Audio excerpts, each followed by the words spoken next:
আমার নাম মোহাম্মদ ওবায়দুল হক। আমি বনশ্রী থাকি, ব্যাচেলার সিএনজি ড্রাইভার।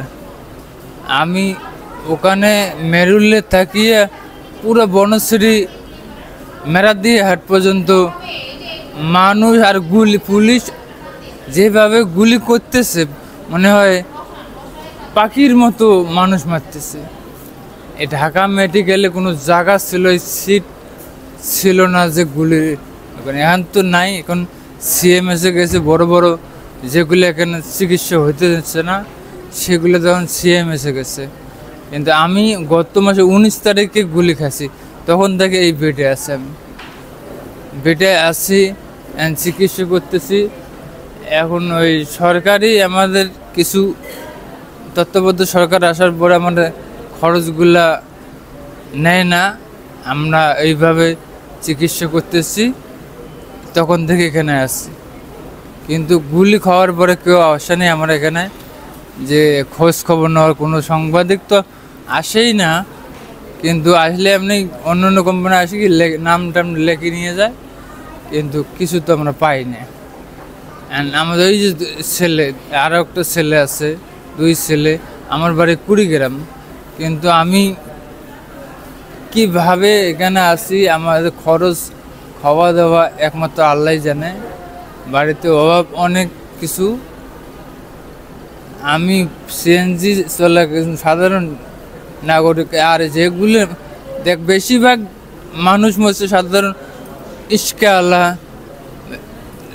ঠেলাগাড়িওয়ালা, সাধারণ লোক মরেছে। এইভাবে গুলি করতে করতে মানুষ মারার পরে সরকার আর এই দেশে নেই, সরকার চলে গেল স্টানে। আমরা তো একটা স্টানে থাকে, স্টানে আছে, আর গুরুতর উপর থেকে হেলিকপ্টার পর্যন্ত গুলি করে। যেদি পাশে ফাঁকা গুলি করতেছে, মুখ করতেছে। এই গুলি আমাদের যে গুলিটা এদিকে লাগলো, এই সমানে গুলিটা পিছন দিয়ে আমি যখন গুলিটা লাগছে এই এদি পিছন দিয়ে যখন বাইরে এসে তখন আমি করতে পারছি, তারপরে করতে পারিনি। কিন্তু হুশ আমার তো ওই পর্যন্ত হুশ ছিল। আমরা প্রথমে ঢাকা মুগদা মেডিকেলে আসছি, ওখানে বেশি দেরি করে নাই, তাড়াতাড়ি যাবো ঢাকা মেডিকেলে। আমরা এই ঢাকা মেডিকেলে তখন থেকে এই পর্যন্ত আসছি। তখন তো খালি গুলির রোগী, তখন পর্যন্ত 2 দিন ছিলাম। 2 দিন পরে আমাদের অপারেশন করা হয়েছে। এখন পর্যন্ত কোনো সাহায্য সহযোগিতা পাননি? এখন পর্যন্ত আমরা কেউ আসে, যে নাম টাম লেখে নিয়ে যায়, কে দিবে আমাকে? সরকারের কাছে যাবে আছে না। আমরা আন্দোলনে সাধারণ লোক মরল, সরকার আমাদের গরিব মানুষ, আমাদের কিছু সরকার দেবে না? আমরা আন্দোলনে সরকার মানুষ মারি পালাই গেল। এখন সরকার যদি বর্তমান যে সরকার আসুক, আমাদের তো একটাই দাবি, আমাদের কিছু আমরা গুলিগ্রস্ত। আমাদের হাত আমার একটা অচল, এই হাত দিয়ে আমি করে খাইতে পারছি, করবে হবে না। আমি 2 ছেলে, আমার পরিবার আছে, আমি এলা কীভাবে খাবো?